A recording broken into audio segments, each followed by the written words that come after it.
Assalamu alaikum wa rahmatullahi wa barakatuh, my beloved brothers and sisters in Islam. Every single one of us is in search of sustenance. Some want more money, some want a better job, some want peace in their homes.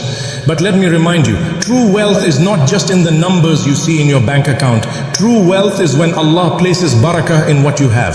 A person may have little, but with barakah it feels like more than enough. And another may have millions, but without barakah he is restless, sleepless, and never satisfied.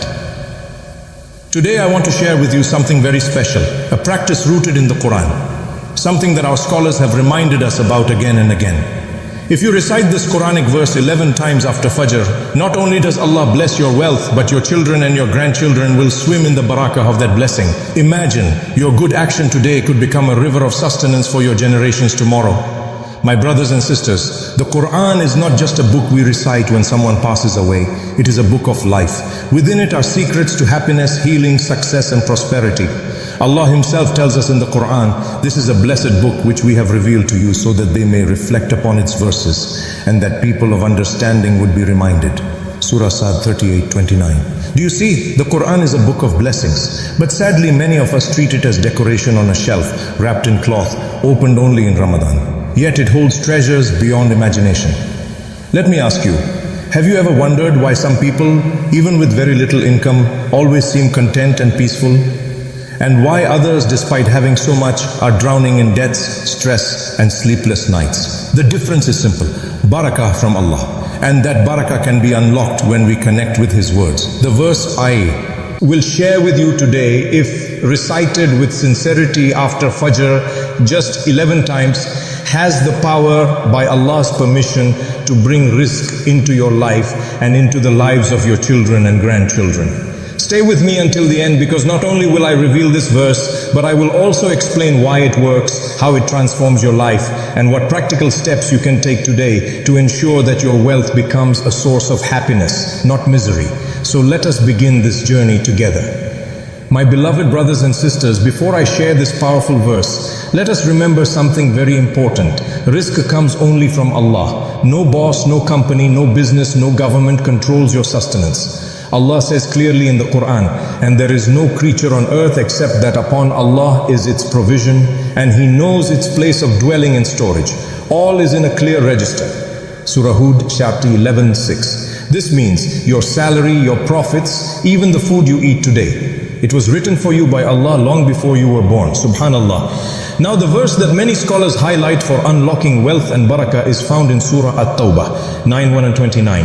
Hasbi Allahu la ilaha illa huwa alayhi tawakkaltu wa huwa rabbul arshil azim.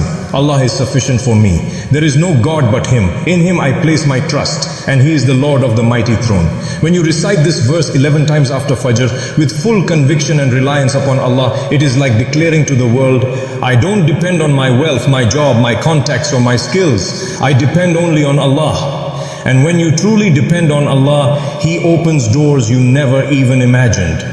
The Prophet, peace and blessings be upon him, taught us, if you put your trust completely in Allah, He will provide for you as He provides for the birds. They leave their nests in the morning hungry and return in the evening full. Tirmidhi. Birds don't carry bank accounts, yet Allah feeds them every single day. If Allah provides for them, do you think He will forget you, the believer who bows his head to Him 5 times a day? Never. Why this verse is so powerful? It is a declaration of tawakkul, trust in Allah. Rizq is tied to your level of trust. The more you rely on Allah, the more He sends from sources you never expected. It affirms Allah's oneness, tawheed. La ilaha illa huwa. There is no deity but Him. By reminding yourself of this truth daily, you clear your heart from attachment to dunya. It connects you to Allah's throne. Wa huwa rabbul arshil azim. He is the Lord of the mighty throne. This means He controls the heavens and the earth. If the Lord of the throne provides for you, who can withhold from you? Generational blessings. Scholars mention that when this verse is recited daily after Fajr, it brings not just sustenance for you, but Allah places barakah in your lineage. Your children, your grandchildren, your great-grandchildren, they swim in blessings because of the seeds you planted.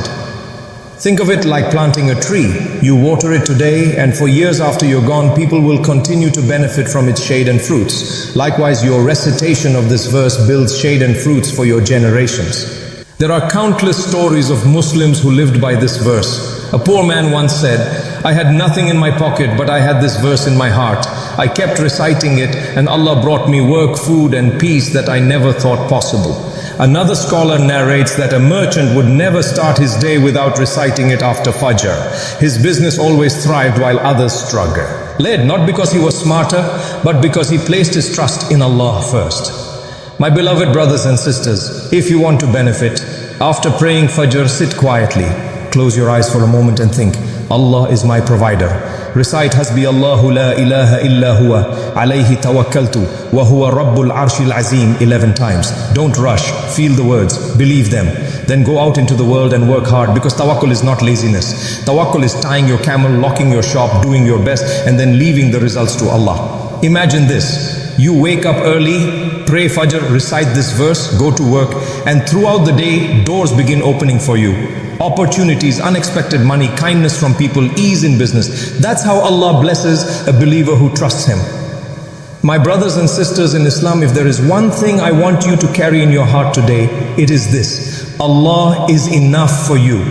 When you say Hasbi Allah, Allah is sufficient for me, you are not just repeating words. You are surrendering your worries, your debts, your fears, and your future into the hands of the one who owns the heavens and the earth. Sometimes we become so busy chasing wealth that we forget who controls wealth. We knock on every door, but we forget to knock on the door of Allah through dua and remembrance. This verse realigns your heart. It tells you, stop relying on people, rely on Allah. Wealth with barakah versus wealth without barakah. Let us reflect for a moment. Some people have millions, yet no peace. They cannot sleep at night. Their wealth becomes a source of stress, greed, and fights. And then there are people with simple homes, basic food, and yet their hearts are full of joy, their families united, their sleep peaceful. That is the difference between wealth with barakah and wealth without barakah. When you recite this verse, sincerely, you are not just asking Allah for money. You are asking Allah for barakah, the kind of wealth that makes your heart content, your family safe, and your generations blessed. A reminder for parents. If you are a parent, don't underestimate the impact of your daily adhkar. Sometimes your children may not even know what you are reciting, but Allah honors your devotion by protecting them. One day your son or daughter will be saved from hardship because of a dua you made years ago.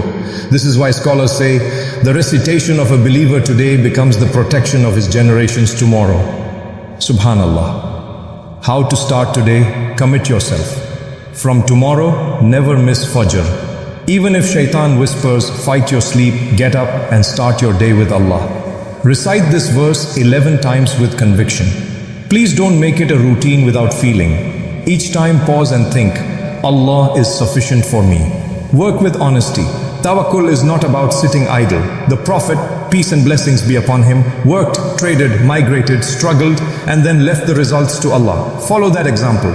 Teach it to your children. Plant seeds of tawakkul in their hearts from a young age. A heartfelt dua, O Allah, you are the Lord of the mighty throne. You are sufficient for us. You are the provider, the sustainer, the one who opens every locked door. Ya Allah, whoever is watching this video and struggling with debts, with poverty, with fear of the future, grant them ease, grant them halal sustenance, and fill their homes with barakah. Ya Allah, protect our children and our grandchildren. Let them grow up with strong faith and with hearts that trust only you. Ya Allah, make this verse a light in our lives, a shield against poverty and a key to Jannah. Ameen Ya Rabbal Alameen.